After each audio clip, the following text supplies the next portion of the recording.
I would like to invite Mr. Alfred Lee from Routledge Publishers to now launch a book series on culture and sustainable development. And after his short introduction, I will invite one editor of each of the three books to briefly introduce the books that have been published so far. Please, Mr. Lee. Can you hear me? Yeah. Good morning. My name is Alfred Lee, as you just said, and my colleague Helen Bell, who's sitting down here in the front row, and myself are very pleased and flattered even to participate in launching the Routledge Studies in Cultural and Sustainable Development series, which is, we have a little stand over here. You can come have a look at it later. Some of you have already been there, and I've had the pleasure of taking photographs of you. Since the Earthscan Publishing Company became part of our publishing group in 2011, we have increased our publishing in the fields of sustainability and the environment and become the leading English language publisher in this field. We believe this series represents a new forum for debate about the role of culture and sustainable development. It intends to unite various disciplines by treating culture and sustainability as interconnected issues, and will provide a new transdisciplinary outlet for studies in this range of practices and processes in urban and rural contexts, local and global contexts, and in regions with different levels of socio-economic development and over different time frames. Questions addressed in the series include: how should culture be applied to sustainability policies? What should be sustained in culture? What should culture sustain? And what is the relationship of culture to other dimensions of sustainability? The themes of the series complement our Routledge Sustainability Hub, a website dedicated to these subjects that was launched in December 2014 and written and developed by Helen, who's sitting down there as I say, and our former colleague Conam Virgie. That is an interdisciplinary resource that offers a wealth of material from free journal articles, case studies, and group activities to thematic essays, recommended readings, and links to key sustainability websites recommended by all our authors and other international contributors. A book series can only succeed over time and with continued contributions. I am pleased to say we currently have a number of book proposals under consideration, for instance, a book about art and the environment. Please feel free to discuss any potential proposals with the series editors, Katrina Soini and Justus Sein, who have just been speaking. The first two books in the series are Culture and Sustainability in European Cities and Theory and Practice in Heritage and Sustainability, both of which we're displaying in the corner over here. And one more, Cultural Sustainability and Regional Development, we published in August.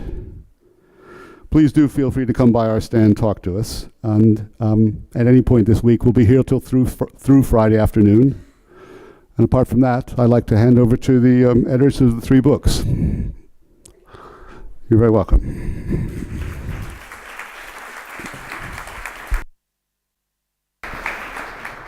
Thank you very much. Yeah, okay, thank you very much. I would like to ask first, this is the cover of the first book, Culture and Sustainability in European Cities. To, I think, Svetlana? Svetlana, yes, please. To briefly introduce the topic of the book. And you will need a microphone. Do you have a? There's one over there. Imagining Europolis. It is really a tough but pleasurable task to present in 2 minutes a book which has been developing for more than 2 years and which comprises 17 chapters of totally 25 excellent, in some cases exceptional authors, bringing their insights from all parts of Europe and beyond. As the title implies, this is a book about the role of culture for sustainable urban development based on various examples coming from North and South, East and West of Europe. This, I dare to think, determines one of the contributions of this volume. The offered overview from Europe as an integrated whole of cities with their unique identities and regionally specific cultural approaches of city making, focused on quality of life and creating places where people enjoy to live. Perhaps we can discern also the outlines of the European models of sustainable city in this process. While the American city is born modern, Europolis is rooted deeply in the ancient past, but even more importantly, from the very beginning, it has been determined by culture. As François de Polignac insists, the very foundations of European cities have been laid on culture. The Greek polis was born around ancient cults and temples as places of expression, the connection and affection, philia, between the citizens. The connection and affection between citizens and their living environment is another important feature of Europolis, which, however ancient, are valid today more than ever. This artistic and participatory European spirit is signified in the volume with different neologisms. Artivism, for example, pointing to the new role of citizens not just as recipients of art and consumers of culture, but creators with their own powerful civic imagination.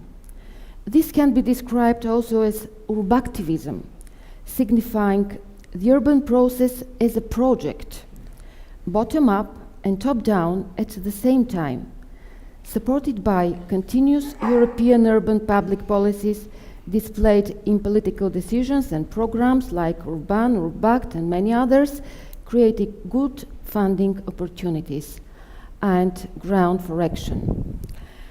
The idea of Europolis is also based on the reappraisal of the role of small and medium-sized cities, whose number is estimated around 2013 to 8,000. And they are the backbone for the sustainable development of European society. In their efforts to find their own path to sustainable future, small and medium-sized cities are rediscovering heritage, culture, and creativity as an infinite resource for alternative economic revival, something crucial in the face of the continuing structural crisis in the world today. These competitive advantages of the small and medium-sized cities have been foreseen in the Brundtland report 30 years ago, which suggested the necessity of resetting the direction of urbanization by, I quote, taking the pressure off the largest urban centers and building up smaller towns and cities, more closely integrating them with their rural hinterlands. These ideas seem even more appealing today in the age of global connectivity, predicted by Manuel Castells more than 20 years ago. Finally, the book presents a broad range of creative solutions reflecting the diverse cultural settings of European cities and the different organizational cultures of their citizens. In doing this, our authors questioned and scrutinized many notions and theories from the cultural political discourse, often taken for granted. Creativity, for example, is widely discussed for the different, sometimes contradictory social applications of this concept, and there is always a danger, intended or not, either of a creative ghetto or of a creative ivory tower, both being far from really sustainable urban forms. Among the various discussion problems raised in this book, however, the tension between the organizational field of sustainability, insisting on the preservation and reproduction of existing cultural codes, and innovation aiming at their change and upgrading, seems to be the most resilient. And it deserves to be researched in future. Instead of presenting the structure of the volume, something that you will grasp instantly from your first glance of the book contents, I would like to finish with some more general reflections of the long-term conditions which brought about sustainability into the global agenda of the day. The French anthropologist Marc Auger wrote in the 1990s that we live in times of hypermodernity where history follows us as a shadow, as a death. But the opposite is also true. Death follows us, creating contemporary history. And this is not the banalized fact that human life is perishable.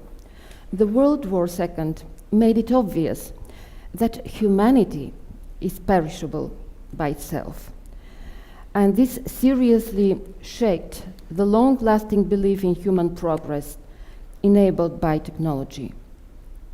Briefly, modernity died with the Second World War.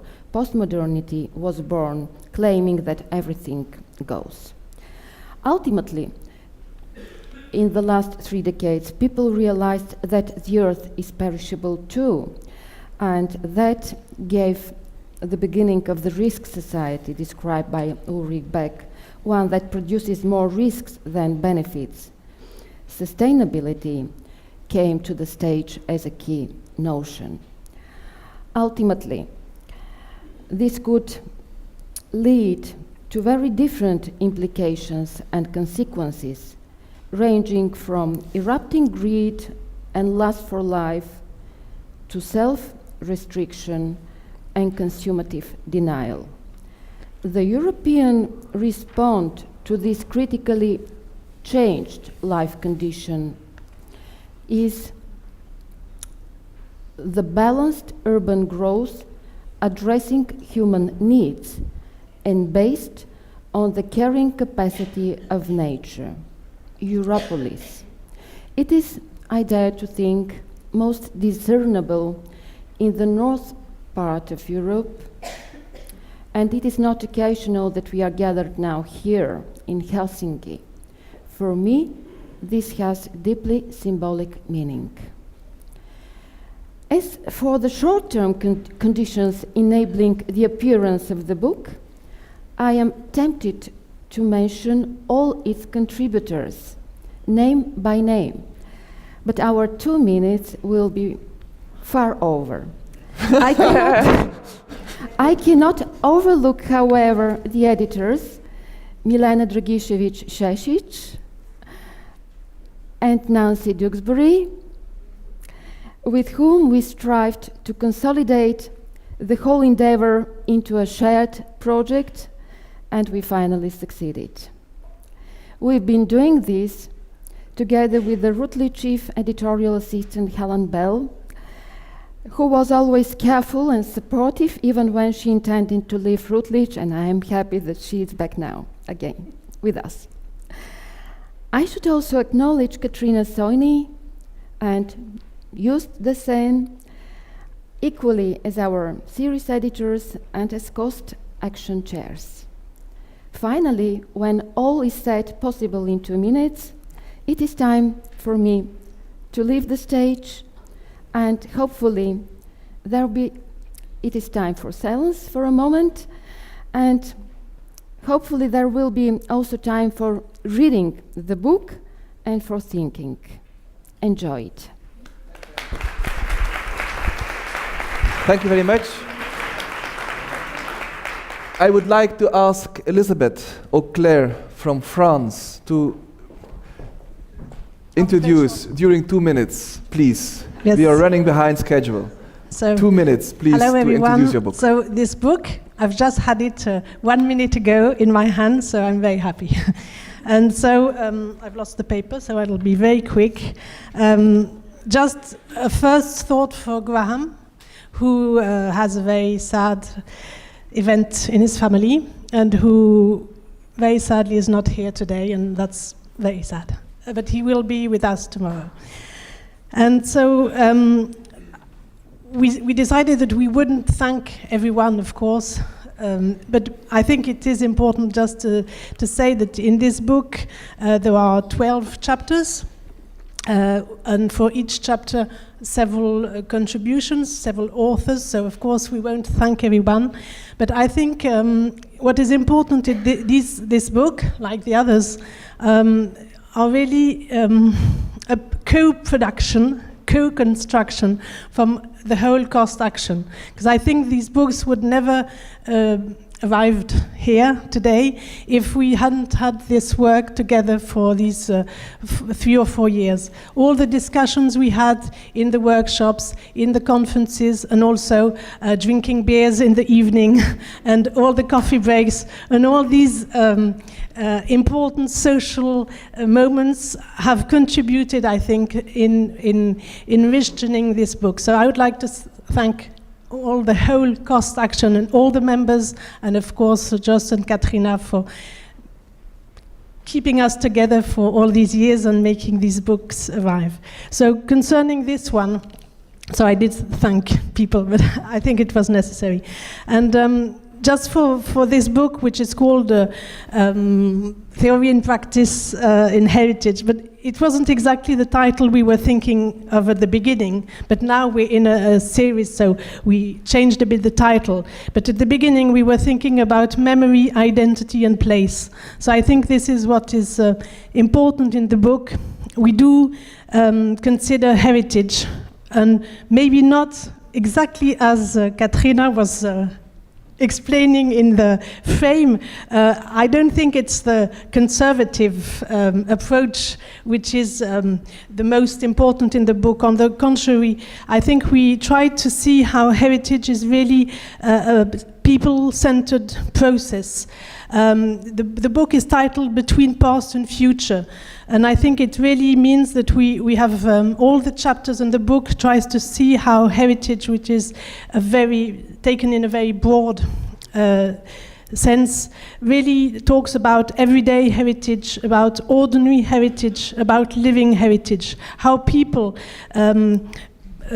consider the place where they live and how they connect to other people and how they connect to people from the past and for the future. And it's really very close to, of course, all the sustainability issues we've been talking about. So it's a book which talks about sense of place, about the social dimension of heritage, about the values of participation. We have insisted in the chapters on the role of heritage for increasing citizenship, on the role of heritage for peace building, which I think is important today, and of course respecting and promotion of diversity, which can help this peace building. So it was an interesting adventure to do this book. It's a really international, interdisciplinary approach.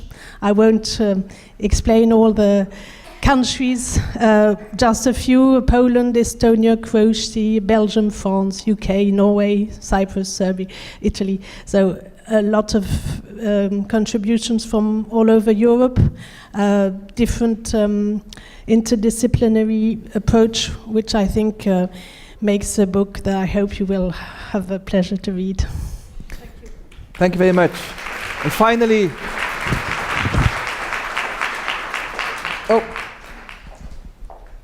I was going to say that there's a third book which is going to be published in August, and the cover disappeared. But we are very happy that Elena Battaglia from Italy is here to explain what it is about. First of all, please allow me to say that I'm very proud of presenting this book here. Culture and Regional Development Theories and Practices of Territorialization, edited by Joost de Sijn, myself, and Lumina Horlings.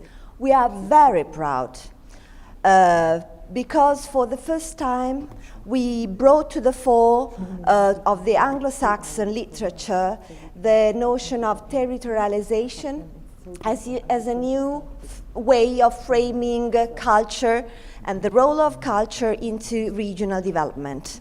The notion of the concept of territorialization is stemming from the Latin words terra, which means earth, and territorium, which means ground.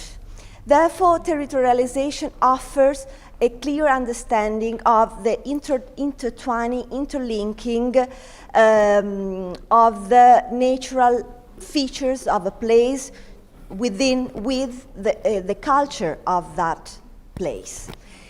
Territorialization, in our book, we attempt to discuss the semantic power, the semantic effectiveness of the concept of territorialization in the sense of its interlinking culture and nature in specific spaces.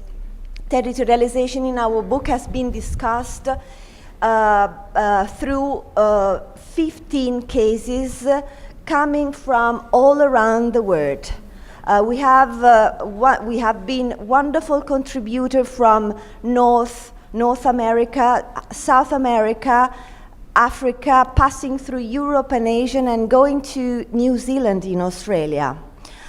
Among the wonderful contributors, we have also counted on the valuable contribution of, let's say, starred authors like Michael Radcliffe and Michael Woods. All the cases discussed in our book make clear that exist different nature and culture co-production in relation to different territorialization processes.